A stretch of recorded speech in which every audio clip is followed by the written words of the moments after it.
안녕하세요. 저는 작은 지방에서 나름 성공했다는 이야기를 듣는 30대 후반의 여성입니다. 다들 저를 보면서 탄탄대로다, 걱정할 게 없겠다 하셨지만 제가 사업으로 성공할 때 제 가족은 삐걱대기 시작했어요. 제가 결혼하기 전까지는 사업을 한 적이 없었어요. 원래는 단순히 회사에서 일하던 평범한 직장인이었죠. 그러나 다니던 회사가 상황이 좋지 않아지면서 갑자기 망하게 되었고, 그로 인해 의도치 않게 6개월 동안 전업주부로 집에서 일을 했던 적이 있었어요. 만약 그때 어떤 문제가 없었다면 아마 사업을 시작하지 않았을 것 같아요. 누가 힘들게 일하고 싶어 하겠어요? 저 또한 일하고 싶어 하는 사람 중 한 명이었죠. 아니에요. 저는 엄청 부지런한 사람도 아니었고요. 그런데 사업을 시작하게 된 계기가 있었어요. 그 이유는 시댁 어머니 때문이에요. 집 앞모습을 안 보시겠다는지 전업으로 집에서 머물게 된 2달째 시어머니가 제게 꾸짖기 시작했거든요. 아직도 집에 있어? 너 회사 다니는 건데 요즘에는 남자 혼자 생활하기 어렵대요. 그래서 너도 빨리 돈을 벌어야지. 그래서 돈을 벌 생각을 했는데 나이도 있고 그래서 생각보다 쉽지 않아요. 그래서 이제 집에 앉지는 못하고 어떻게 돈을 벌 수 있는지 알아봐야 해요. 아빠가 어렵게 버는 돈으로만 쓰다가는 안 되니까 말이에요. 어머니, 저도 돈을 벌었거든요. 계속해서 알아봐야겠지요. 이렇게 계속해서 그런 일 없게 하려고요. 마음의 상처를 받는 일은 매번 일어나는 것이 아니에요. 속상하네요, 정말. 남편이 아무 말도 없는데 시어머니가 제게 잔소리를 하셨어요. 그런 말을 듣니까 더 속상했어요. 그래서 회사를 다시 찾아보기로 결심했어요. 솔직히 이런 대우를 받고 싶은 사람이 누구나 있겠어요? 한 푼이라도 벌어야겠다는 생각에 열심히 찾아봤어요. 그때 제 나이는 34살 정도였으니 어떤 회사든 경력이 있어야 했어요. 경력이 많은 사람들은 돈을 많이 벌게 되는 경향이 있죠. 그래서 면접까지 가도록 노력했지만 번번이 떨어졌어요. 나름대로 열심히 노력하고 있는데도 시어머니는 저를 이해해주지 못해 안타까워요. 하루는 우리 집에 올라와서 너는 아직도 회사 다니지 못하니? 너는 할 줄 아는 게 뭐야? 라고 말씀하셨어요. 회사에 입사하지 못하면 아르바이트를 해야 할 것 같아요. 언제까지 이렇게 집에만 있을 건지 돈을 벌지 않으면 안 되니까요. 이것이 아니라요. 저도 계속해서 회사 면접을 보고 있는데 안 돼요. 어떡하지? 얘가 큰 소리를 지르면서 안 된다고 하면 안 할 거예요. 돈을 조금 덜 받더라도 어디든지 들어가야죠. 조금이라도 돈을 벌어야죠 생각했어요. 그래서 손으로 할 수 있는 부업을 찾아보았어요. 아르바이트를 해도 나이 때문인지 안 뽑아준다고 해요. 그래서 물건을 만들어 집에서 할 수 있는 일들을 알아보기로 했어요. 단순 노동을 좋아하기도 하고 해보니 재밌기도 했어요. 그렇게 조금씩 돈을 벌고 있어요. 어느 날 시어머니께서 우리 집에 오셨을 때 집이 왜 이렇게 더러운지 물으셨어요. 아니, 왜 이렇게 먼지가 많아? 너는 집에서 온 애들이 집 청소를 안 하는 거야? 게으르다 보니까 이렇게 먼지가 많은 거예요. 라고 말씀하셨죠. 요즘에는 집에서 일을 하기 때문에 그런 거예요. 어머니께서 어떻게든 돈을 벌려고 했던 것 알잖아요. 이런 먼지 구덩이 속에서 살다가는 우리 아들 폐가 다 망가져서 병원비가 더 나올 거라고 생각하시고 이 정도로 돈을 벌면 얼마나 버는 거냐고요. 그래도 이렇게 하니까 한 달에 150에서 200만 원 정도 버는 거예요. 부업으로 거의 200만 원 정도를 버는 것 같아요. 다들 대단하다고 하셨어요. 물론 저는 부업이 아니라 거의 본업처럼 물건을 많이 팔아서 이 정도 돈을 벌었어요. 그러나 실제로 돈을 쓰지 않으면 이렇게 많이 버는 일이 아니에요. 들을 때는 서로 말 안 해요. 그리고 걱정하는 것이다. 다만 이제는 더 많은 돈을 벌어야 한다는 식으로 이야기하는 것 같아서요. 그럼에도 불구하고 돈을 많이 벌어야 하는 때가 오면 한 달에 300만 원 정도를 벌어야 한다고 생각하고 있어. 이때 어느 정도의 나이인데 이런 생각을 시어머니에게 한 6개월 정도 고민해 보다가 결국은 부원이 아닌 사업을 시작해볼까 생각이 든 거예요. 친구들은 부업으로 100만 원 정도 버니까 나는 200만 원을 벌었으니 사업을 통해 300만 원을 버는 것도 가능하지 않을까 해요. 원래는 사업하는 것보다는 누군가 밑에서 일하면서 고정된 월급을 받는 것이 좋다고 생각해왔었는데 막상 시작하려고 하니 어디서부터 어떻게 시작해야 할지 막막해져요. 그래서 함께 다니던 친구 중에 자기 사업을 시작한 사람이 있었는데요. 내 친구 중 한 명이 있었는데 연락을 해보니 잘 지내고 있는지 물어봤어요. 다름이 아니라 사업을 해보려고 알아보고 있어서 너는 벌써 몇 년 전부터 사업을 하고 있었잖아. 그래서 어떻게 한 건지 궁금해서 물어보려고 했어. 나는 원래 사업을 하고 싶어 하고 그래서 회사 다닌 것도 사업 자금을 모르고 한 거였어. 정말 얼마나 많은 돈이 필요한지 많이 필요할 거야. 사업은 쉽지 않을 것 같은데 시작하는 방법에 따라 다르겠지? 나 같은 경우는 처음부터 시작해 조금씩 돈을 모았지만 그래도 내가 부담을 많이 했어. 근데 너는 왜 갑자기 회사를 다니지 않았어? 아마도 안정적인 것을 좋아하는 편이라서이거나 회사에 있었으니 갑자기 왜 사업을 하려는지 궁금해. 제가 어떤 일로 궁금해하던 것 같아서 자세히 설명해 드렸던 것 같아요. 회사가 망해서 퇴사하게 되었거든요. 그래서 집에 있는데 시어머니가 계속해서 제 행동을 주의 깊게 지켜보시네요. 그래서 부업을 했던 적도 있었어요. 약 10,000원 정도를 벌었었죠. 그러나 요즘엔 돈이 부족해서 더 벌라고 하시고 계시네요. 부업으로 200만 원을 벌었는데 그만큼의 능력이 있다고 쉽게 말하기는 어렵잖아요. 사업을 계획 중이기 때문에 프랜차이즈가 더 나을 것 같아요. 서로 잘 맞으며 손님도 어느 정도 보장되어 있고 돈 벌기도 상대적으로 쉬울 거예요. 프랜차이즈로 시작해서 돈을 버니 그 후에 하고 싶은 일을 따라가 보는 것도 좋을 것 같아요. 사업을 하든 계속해서 프랜차이즈 사업을 하든 그렇게 하는 것이 좋을 것 같습니다. 그러나 사업을 하고 있는 친구의 이야기를 들었을 때 맨땅에 헤딩으로 사업하는 것보다는 프랜차이즈를 선택하여 도움을 받아 돈을 많이 벌지는 못하더라도 망하지는 않을 것이라고 합니다. 그래서 남편에게도 프랜차이즈 사업을 하고 싶다고 이야기했어요. 아마도 제가 나이가 있어서 그런지 취업이 잘 안 되는 것 같아서 그냥 사업을 해보려고 합니다. 그러나 한 번도 사업을 해본 적이 없으니 어떤 사업을 할지 고민 중입니다. 그렇다면 서울에서 사업을 하는 친구들에게 물어봤더니 프랜차이즈로 시작하면 많은 돈을 벌지는 못해도 어느 정도 안정적으로 수익이 발생한다고 하더라고요. 우리 동네는 그렇게 크지 않지만 프랜차이즈 사업을 시작하지 않으면 망할 수도 있지 않을까? 사업을 시작했다가 실패하면 큰 손해도 볼 텐데 그래서 프랜차이즈 사업을 하는 것인가? 또한 초기 비용을 지원해주는 프랜차이즈도 많고 1~2천만 원 정도 투자하면 가능한 사업들도 있는 것 같아요. 매일 어머니가 전화해서 취업을 하지 않았냐고 물어볼 때 답하기도 지치기 시작했어요.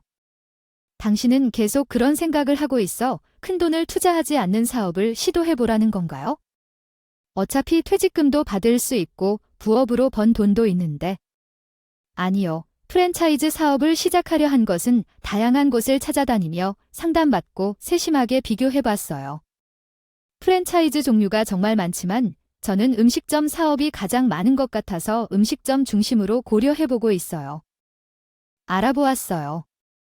초기 비용이 많이 들어가지 않는 것으로 결정했는데도 불구하고 인테리어 비용 등 세세한 부분에 돈이 많이 들어가더라고요. 그래서 온 돈은 다 썼어요. 당장 상가 계약할 돈이 부족해서 막막한 생각이 들었어요. 상가 계약할 돈이 부족하다고 해서 남편에게 돈을 빌려줄 수 있냐고 물어봤죠. 나 이번에 상가 계약하려고 알아보고 있는데 돈이 좀 부족해서 당신 혹시 돈을 모아놓은 거 없어? 내가 돈을 모아놓은 돈이 어디 있는지 알 경우 족족 다 줬는데. 어머님 이번에 개돈 타신다고 하지 않았나? 어머님께 연락해서 돈 좀 빌려달라고 하면 어떨까요? 당신이 필요하면 직접 얘기해야지. 왜 나한테 시키는 거야? 근데 엄마가 도와줄까요? 모르겠어요. 일단 잘 얘기해주세요. 시어머니께 말씀드리기 전에 일단 남편의 이름으로 대출을 받아도 되는지 물어봤어요. 어머니께 돈을 빌리는 것보다는 당신과 나 두 사람이 함께 해결하는 게 더 좋지 않겠어요. 그래서 결국, 하지만 당신의 이름으로만 약 3천만 원 정도를 대출받을 수 있어요. 당신이 쌓은 돈으로만 하기로 했었잖아요. 대출까지 받았는데 만약 실패하면 어떻게 해야 할까요? 대출은 결코 받지 말아야 해요.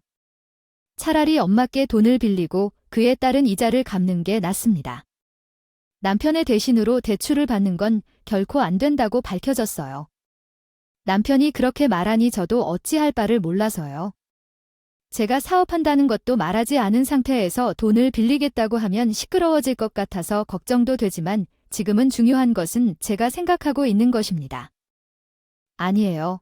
이미 벌써 저지른 것이고 상가가 없으면 지금까지 투자한 돈도 손해가 생길 수 있으니 급하게 돈이 필요해서 일단 나도 잘 모르겠다는 마음으로 시어머니 댁으로 찾아갔어요. 전화로 얘기하는 것보다는 직접 얼굴을 보고 말씀드리는 게 나을 것 같았거든요. 그렇게 시어머니 댁에 도착했을 때 시어머니께서 눈을 휘둥그레 하시며 저를 쳐다보셨어요. 급한 마음에 갑자기 찾아온 것이었거든요. 시어머니가 무슨 일인지 물어보시자 저는 사업에 대해 말씀드렸습니다. 취업을 해봤지만 나이 때문인지 생각대로 잘 안 되더라고요. 그래서 사업을 시도해보려고 해요. 어머니도 아시다시피 제가 부업으로 200만 원을 벌었었죠. 사업은 아무나 하는 것이 아니라고요. 무슨 사업을 하려고 하는 줄 알아요. 그래도 저쪽으로부터 그리고 부업이라고 하는 거죠. 다르다고. 그것은 내 돈이 안 들어가잖아요. 내가 뭘 할 줄 모르는 게 아니고요. 혼자 살기는 아니잖아요. 도움을 받아서 살아요. 그래도 수익이 어느 정도 보장됐다고 해서 계속 집에 있는 것보다는 낫다고요. 그래. 그렇다면 그래도 손에 안 가게 잘해야지. 요즘 세상에서는 남자 혼자 벌어서는 생활도 안 돼요. 그리고 아이가 없을 때 돈을 바짝 모아놔야 해요. 아무래도 돈을 벌기 위해 사업을 한다는 소리를 들으시고 그런 것 같아요. 그래서 손에 안 가게 잘 하라는 말씀만 하셨어요. 그래서 어렵게 돈을 빌려달라는 말을 꺼냈어요. 그래서 말씀하는데 제가 상각 계약을 해야 하는데 돈이 조금 부족해요. 어머니께 3천만 원 정도를 빌릴 수 있을까 해서요. 너는 3천만 원도 없니? 여태까지 우리 아들이 벌어올 준다는 말도 있고 너 회사에서 나올 때 퇴직금도 받았을 거 아니야? 우리가 모은 돈으로 프랜차이즈 계약하고 리모델링 하는데 쓰일 거예요. 상가를 임대하려는데 보증금이 생각보다 비싸서요. 어머님이 이번에게 돈을 받으셨다고 했던 걸 기억하시죠? 그런데 내가 왜 여기까지 왔냐고 하는데 얼마가 필요한데? 3천만 원이야. 시어머니가 걔 돈을 타 놓으신 게 있어서 그런지 생각보다 긍정적으로 말씀하셨어요. 돈을 빌려주신다고 하셨는데 뒤에 조건이 붙었어요. 돈은 빌려줄 수 있어 대신. 매달리 이자를 갚아이 걔 돈 은행에 넣어놓고 따박따박 이자를 타 먹으려는 건데 너희가 빌려주느라 그것을 못하게 생겼잖아. 물론이죠. 한 달에 얼마씩 보내드리면 될까요? 매달 50만 원씩 보내도 괜찮지 않을까요?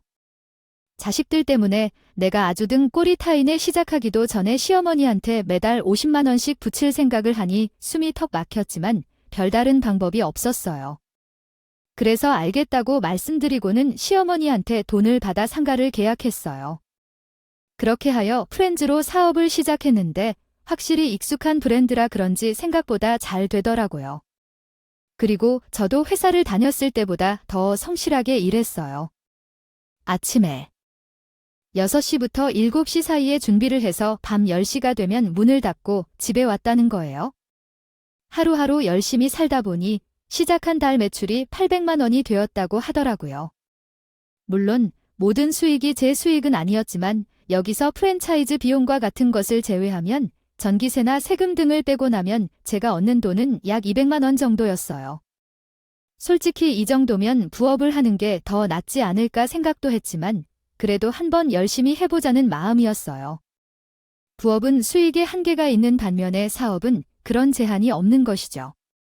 그래서 하루하루 열심히 살아보니 한 달 매출이 3천만 원을 넘을 때도 생겼어요.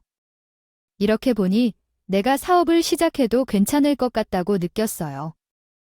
쉽더라고요. 솔직히 프랜차이즈에서 매달 가져가는 것도 적지 않은데 연도가 지날수록 조금씩 가격을 올리거든요.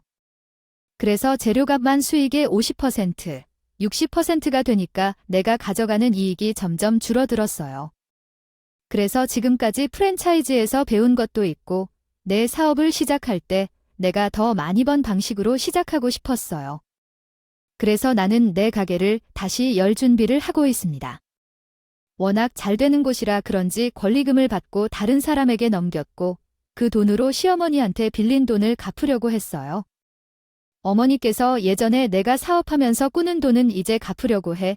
천천히 갚아도 돼. 너무 갑자기 돈이 필요할 때도 있을 거야. 그렇긴 한데 그래도 돈을 번 방법이 있다고 생각돼요. 저는 어머니에게 빌린 돈을 갚을 수 있다. 시어머니께 빌린 돈이기 때문에 하루라도 빨리 갚고 싶었지만 시어머니는 천천히 갚도록 하라고 하셨어요. 사업에서 큰 돈이 필요할 때가 언제인지 모르니 시어머니에게 빌린 돈을 잘 보관하고 있었습니다. 그러나 시어머니가 기분이 바뀌어 당장 돈을 요청하면 주려고 했어요. 프랜차이즈 사업을 시작할 때는 몰랐지만 사업을 하면서 재료비가 예상보다 부담스러웠습니다. 동일한 비용이라면 품질이 좋은 재료를 선택하는 것이 더 나을 것이죠. 그러다 보니 가격을 많이 할인해야 했어요. 직접 계약하거나 제품을 생산하는 것이 더 저렴하다는 것도 알았습니다. 그렇게 하면 제가 가져갈 수 있는 수익이 많을 거거든요. 그래서 남편에게 그렇게 해도 괜찮냐고 물어봤어요. 아무래도 사업을 하게 되면서 내가 직접 재료나 그런 것들을 알아봐야 할 것 같아서요. 당신 혼자 집에 있어도 괜찮을까요? 내가 애도 아니고 돈만 많이 벌어와 그러면 뭐가 문제겠어요? 근데 프랜차이즈에 돈만 있으면 돈을 벌 수 있는데 당신 혼자서 사업한다고 망치진 않을 거야. 여태까지 내가 해서 안 된 일이 있었어요. 프랜차이즈도 돈을 투자해도 못 버는 사람들은 못 벌어요. 그걸 걱정해서 그런 말을 한 거예요. 밥이야, 내가 알아서 잘 챙겨 먹으면 되는 거잖아요. 남편은 돈만 많이 벌어오면 되니까요. 된다는 대로 말했어요.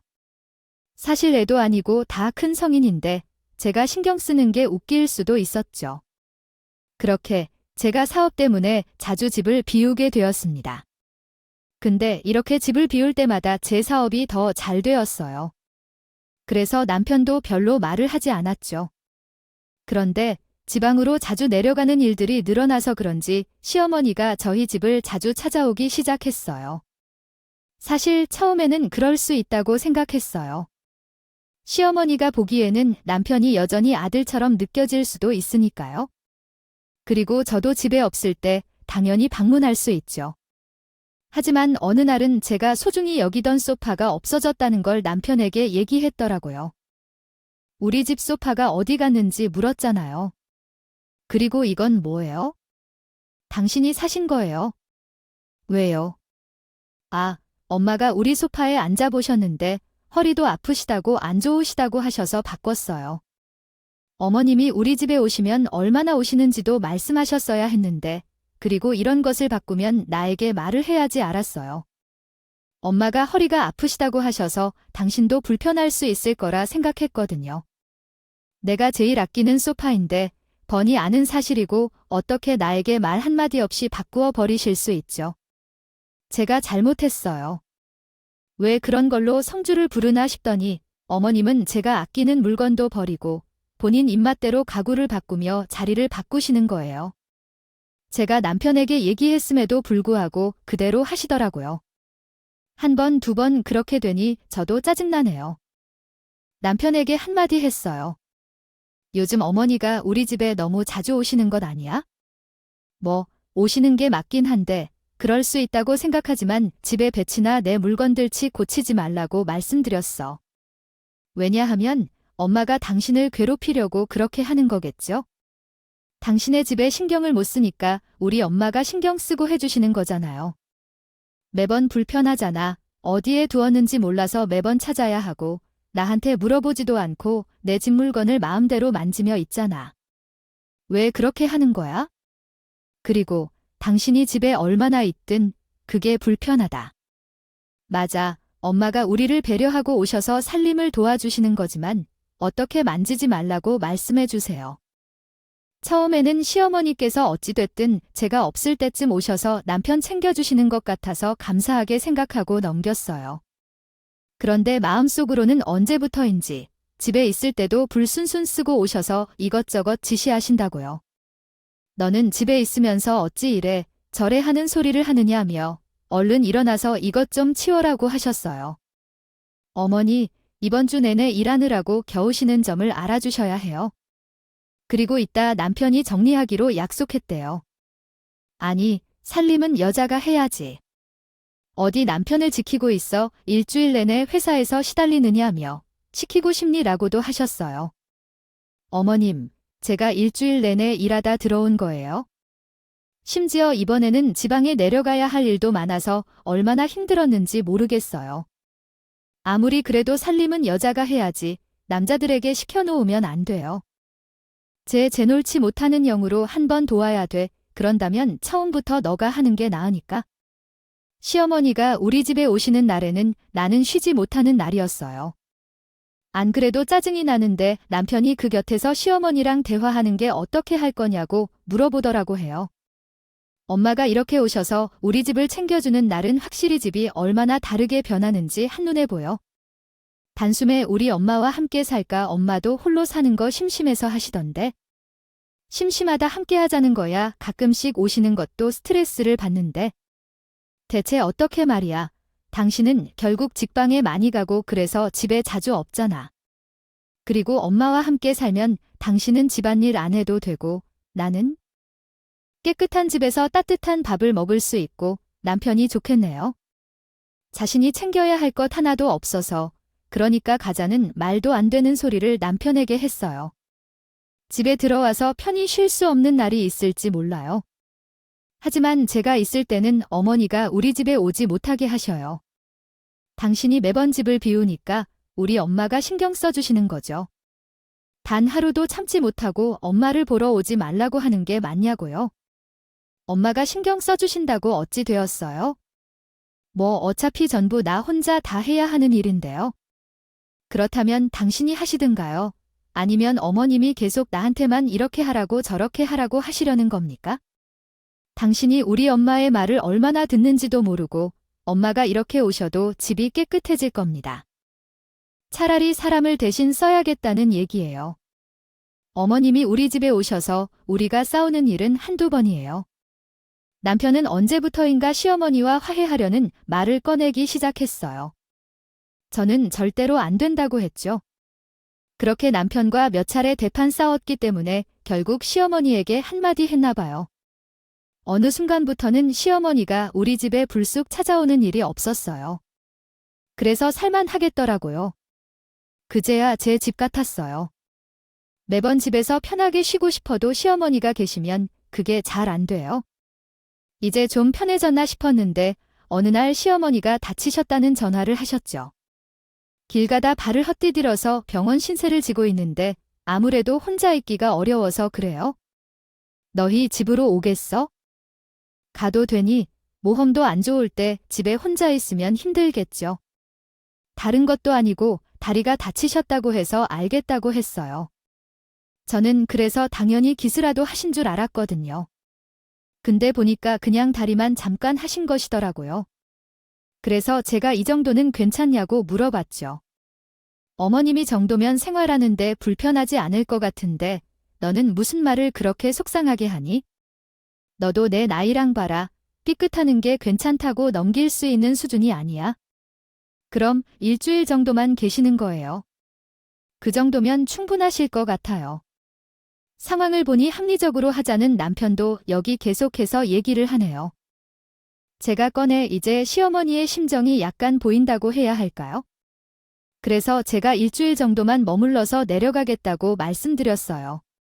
그랬더니 시어머니가 불쑥 툴툴거리면서 너는 시어머니가 아프다고 하는데 일주일만 있다가 내려가라는 소리가 나오니 솔직히 어머니가 심하게 아프신 것도 아니잖아요.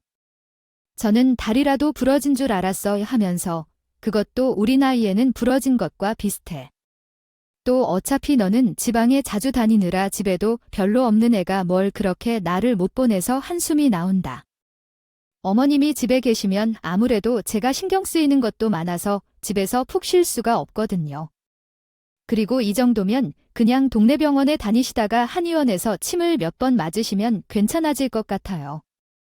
어머니를 어떻게든 빨리 집으로 돌려보내고 싶었습니다. 그러다가 만일 우리 집에 머물러 앉는다면 어떻게 해야 할지 걱정했었거든요. 근데 어느 날 남편이 섭섭한 표정으로 다가와서 말했어요. 당신, 우리 엄마에게 너무한 일을 했지 않나요? 당신이 어떻게 그런 말을 들어가서 엄마가 집을 나가겠다고 하는 거야. 그러자 나는 어떻게 그런 행동들로 엄마에게 거리낌을 줬는지 맥락을 전혀 모르겠다며 호들갑을 떨면서 우리 집에 올라오신 거라고 말했어요. 어머니는 연세가 있으신 분이니까 그런 말들도 신중히 해야만 한다고 당신이 이해해야 한다며 말했습니다. 그러면서 내려가서 챙겨드리는 나도 집에서 더 이상 힘들이지 말고 좀 쉬어도 된다는데 당신은 일주일 내내 회사 다닌다고 할 때 나도 일주일 내내 일한다고 했죠. 그러니 집에서 편히 쉬어야 한다는데 어머니가 계시는데 어떻게 그럴 수 있겠어요. 저도 있겠냐고 참고 있었는데 남편이 뭘 하는지 욱한 마음이 들었어요. 그래서 참지 않고 남편에게 말했죠. 그렇게 싸운 뒤 남편이 시어머니를 모시고 오겠다며 나갔습니다. 그 모습을 보니 마음이 조금 불편했지만 맞는 일이라고 생각했어요. 그리고 남편이 어머니한테 뭐라고 말했는지 모르겠지만 아무 예고 없이 찾아오거나 하는 행동도 줄어들었어요. 그렇게 어느 날 시어머니가 우리 동네에 있는 모습을 보고 우리 집에 왔느냐고 물어봤어요. 어머니, 무슨 일로 오셨나요? 왜 연락을 주지 않고 오셨나요? 무슨 말이에요? 여기 이제 내 동네인데 기도하려고 왔다. 이제 한 동네에 사시는데요. 갑자기 왔는데요. 저는 처음 들어봐서 엊그제 왔거든.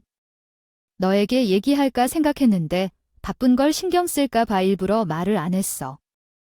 뭘 그런 걸 말해야 할까 봐. 시어머니가 우리 동네로 이사 오실 거라는 소식이 있어? 근데 묘하게 찝찝한 기분이 들었어. 모르는 일이 있었던 것 같은데 감을 못 잡겠어. 그래서 남편께 시어머니 이사 소식에 대해 물어봤어. 시어머니 이사 오실 거 알았어. 나한테 왜 말을 안 했어? 당신이 우리 엄마랑 같이 하는 것을 싫어한다고 말했잖아. 그래서 그냥 내가 엄마 집으로 옮겨줬어. 내가 옮겨줬다고. 어머니 집을 옮겨드리기로 했습니다. 어머니가 연세가 있는데도 매번 우리 집에 오시는 것이 힘드실 것으로 생각했기 때문입니다. 그래서 가까운 곳에 사시기 위해 집을 하나 구매하여 드렸습니다. 남편이 대출을 받아 어머니 집을 옮겨드린 것으로 알고 있습니다. 따라서 대출 금액을 확인해 보았습니다. 집값이 최소 몇 억에 달했을 것이므로 남편이 그만큼의 돈을 가지고 있지는 않았을 겁니다. 시어머니 집을 팔아도 저희 동네에서 살만한 금액은 아니었기 때문에 도대체 얼마나 큰 금액을 빌렸는지 궁금해졌습니다.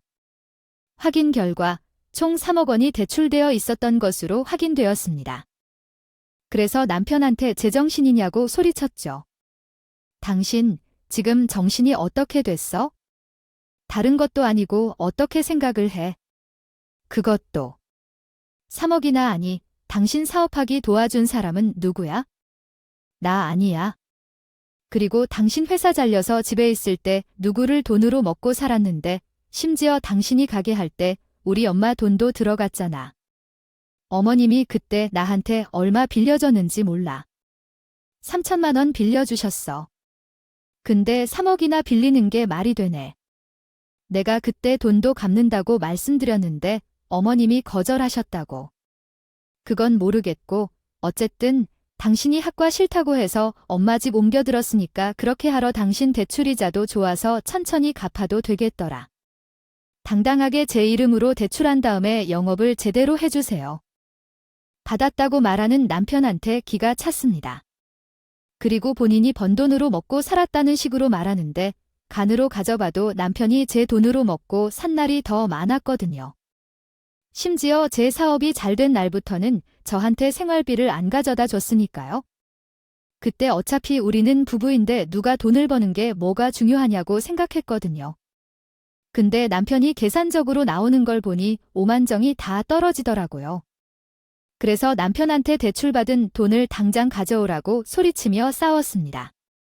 다음 날 시어머니가 저한테 찾아와서 대지를 하며 큰 소리를 쳤어요. 너 우리 아들한테 이사 온 거를 뭐라 했다며? 아니, 우리 아들이 내 집 창문, 내가 난리를 일으키는 이유는 무엇이냐? 내가 남편에게 도와준 것인데 왜 문제가 돼? 그 집은 내가 돈을 투자한 집이야. 남편이 대출을 받아서 사준 거니까 내가 아무것도 안 하는 것 같아? 단지 몇백만 원 가지고 난리를 피우고 있어? 너는 돈을 빌려간 것에 대해 생각 안 하니? 아직 갚지도 않았잖아. 내게 시간과 돈을 아끼는 게 그렇게 아깝다고? 그래서 아들이 결혼하자고 할 때 돈을 주었어야 했다. 어머니께 돈을 빌려왔어. 3천만 원을 빌려주셨잖아. 내가 갚겠다고 하니까 천천히 갚으라고 하셨던 걸 근데 3억 원을 빌리는 게 그럴 만한 이유가 되니? 내 사업이 잘 되었다면 그 덕분도 조금은 공감해 주어야지. 나도 도와줘왔는데. 남편이 벌어온 돈으로 한 해도 채 되지 않아서 어머니가 계속 난리를 쳐서 그래서 제가 사업을 한 거거든요. 그러니까 당신이 그렇게 잘 되었지 다 내 덕분이야. 근데 어떻게 내게 집을 판 걸로 그렇게 성난 거냐? 시어머니랑 대화가 안 통해. 어떻게든 상황을 바꿔야겠는데 방법이 떠오르지 않았어. 그래서 급히 부동산에 가서 집을 팔아버렸어. 그러니까 시어머니가 집을 보러 오겠다는 전화가 왔던 것 같아. 제게 방문하러 오셔서 집을 팔았다고 말했더니 시어머니께서 어떻게 살아야 할지 물어봤어. 어머니, 이자가 얼마인 줄 아세요? 하루라도 빨리 갚아야 해. 그럼 지금부터 어디에서 살아야 하는 거죠? 저는 그런 걸까지 신경 써야 한다고 생각해요. 들려야 합니다. 어머님 이사 오실 때 이전 주택을 매도하셨을 것이라고 생각해요. 그 돈으로 새로운 주택을 찾아보든지 하세요. 그 돈으로 어떻게 집을 찾을 건가요? 저는 이 집에서 떠날 계획이 없으니까 당장 부동산에 이 집을 내놓으려고 해요. 그러니까 어머님도 최대한 빨리 이사할 새 주택을 찾으세요. 시어머니에게 새 주택을 찾도록 예고하고 저는 집에 향할 것입니다. 그런데 시어머니가 남편에게 이 사실을 얘기했는지는 모르지만 집에 계신 남편이 급하게 들어와서 상황을 묻더라고요. 당신, 우리 엄마가 살고 있는 주택을 내놨대. 엄마가 그러던데 그게 무슨 말이야? 내가 내놨어. 당신 대출을 받았다며 하루라도 빨리 갚아야지. 아니, 당신의 대출 이자도 아직 안 켰다고. 높아서 별로 안 나가잖아. 그리고 그거 가지고 지금 우리 엄마 보고 길바닥으로 나가라고 한 거예요. 길바닥이든 어디든 내 집에서 나가셔야 어차피 부동산에 내놔서 금방 나갈 거니까 빠른 시날에 짐 빼달라고 말씀드렸어. 남은 듣더니 어떻게 그럴 수 있냐고 길길이 날뛰더라고요. 그렇게 남편이랑 싸우고 있는데 시어머니가 저희 집에 오셔서는 당장 부동산에 전화하라고 하시더라고요. 너 당장 부동산에 전화해서 집 안 판다고 얘기해라. 아주 사람들이 우리 집 엿보인다고 난리를 치는 바람에 불편해 죽겠다. 그게 왜 어머니 집이에요? 나 그리고 집 걱정은 안 하셔도 되겠어요. 남편이 저희 집에서 내보낼 때 말이에요. 재산 분할로 1억 정도는 손에 쥐어줄게요. 합과 노래를 부르셨는데 둘이 살 집 한번 잘 알아보세요. 당신, 그게 무슨 말이야? 내가 여기에서 왜 나가야 하고 1억은 무슨? 1억 지금이 꼴에 다 보고 나랑 살겠다고 당신도 진짜 뻔뻔하게 그지없네? 나 당신이랑 살 생각 없으니까 당장 짐 싸서 나가. 이 집도 내 지분이 더 많은 거 알고 있지? 당신 지분이 아무리 많아도 이혼할 때는 반반 해줘야지. 그래. 어디 한번 보자. 법대로 할 테니까. 당장 내 집에서 나가. 시어머니와 남편을 제 집에서 쫓아냈어요. 그 후 부동산에 찾아갔어요. 근데 부동산 아저씨가 저를 보시더니 뭘 물어보셨다고 해요. 그 집 내놓은 거 봤는데 그거 꼭 남편과 이혼을 해야 될 것 같아요. 집을 팔기로 결정했어요. 시어머니가 살고 계시거든요. 그 집을 가봤어요. 동네에 좋은 집이 하나 있는데 내년인지 다음 5년인지 그러면 또 집값이 올 거라고 해서 팔아도 괜찮을 것 같아요. 2년 전세로 주고 파는 것도 좋아 보여요. 부동산 아저씨에게 말 들었을 때 괜찮은 생각 같았어요. 이미 30억의 대출을 받은 상태이고 집값이 조금이나마 오른 것을 감안하면 지금 팔아도 큰 손해는 없을 거예요. 그래서 우선 전세로 주는 것을 생각했어요. 시어머니가 살던 집에 전세를 주었는데 남편이 찾아와서 그 집을 달라고 요구했어요. 어차피 전세를 줄 거라면 엄마가 살아도 마찬가지겠죠? 왜 그렇게 나가라고 난리를 쳤어요? 전세를 우리가 하면 짐을 안 빼도 되니까 생각하고 그걸 내가 할 줄 알았는데 그거 다른 사람들이 제게 하니까 전세계로 가고 있어요. 어머니는 돈도 없는 것 같은데 안 먹은 것 같은 것으로 좋아하시는 듯 많이 잘못된 말이에요. 내 돌라서 더 펑펑 써주시는 건가요? 당신은 정말 나랑 이혼할 생각인가요? 당신은 이혼할 겁니까? 소문이 듣고 싶은 것 같아요. 나만 이혼을 했니?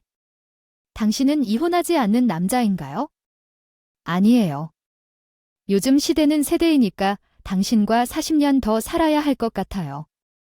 제가 미쳤나요? 너는 너네 엄마랑 살아야 할 것 같아요. 빨리 알아보세요. 제가 그럼 전세 비용에서 더 내야 할 것 같아요. 1,000만 원 아니 2,000만 원 더 내야 할 것 같아요. 그래서 한 번만 보세요. 그렇게 난리를 쳤던 남편이 갑자기 더 돈을 줄 테니까요. 집에서 살게 해달라고 했더니 그리고 무슨 말을 했는지 아세요? 이 집에서 못 살게 할 거면 돈이라도 더 주세요. 당신이 준 돈으론 전세는커녕 월세밖에 못 살아요. 그런 곳에서 어떻게 살아야 할까요? 남들은 잘 살아. 그리고 돈이 없으면 어쩔 수 없는 거 아니에요? 당신이 돈을 많이 벌던 엄마가 여기 오실 때 집을 팔고 오시는 바람에 다시 예전 집으로 돌아가지도 못해요. 심지어 거기도 집값이 올라서 우리가 팔았던 돈으로 살 수도 없어요. 왜 나는 당신 형편을 봐줘야 해요? 여태까지 내가 벌어온 돈으로 신나게 먹고 살았잖아요. 근데 이혼하는 마당에 내가 내 집까지 알아봐 줘야 되나요? 그럼 너도 사업해.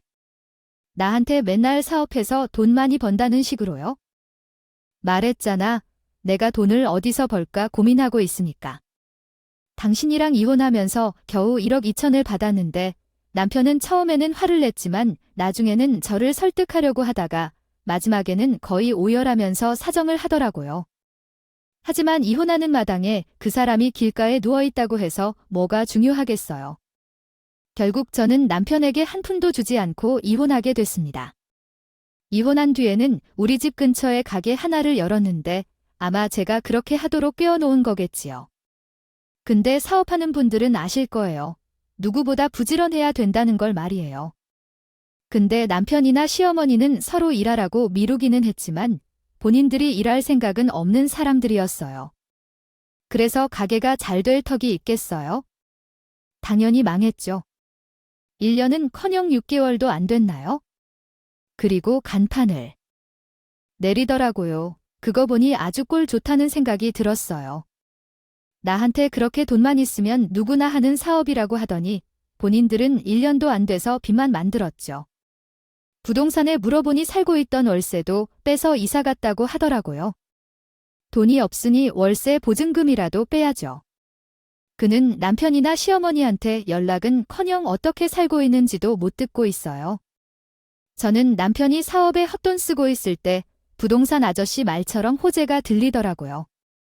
그러면서 집값이 서서히 오르더니 남편의 월세를 뺐을 때 집값이 올라서 바로 팔아버리고 그 돈으로 우리 부모님 사는 집을 넓혀드렸어요.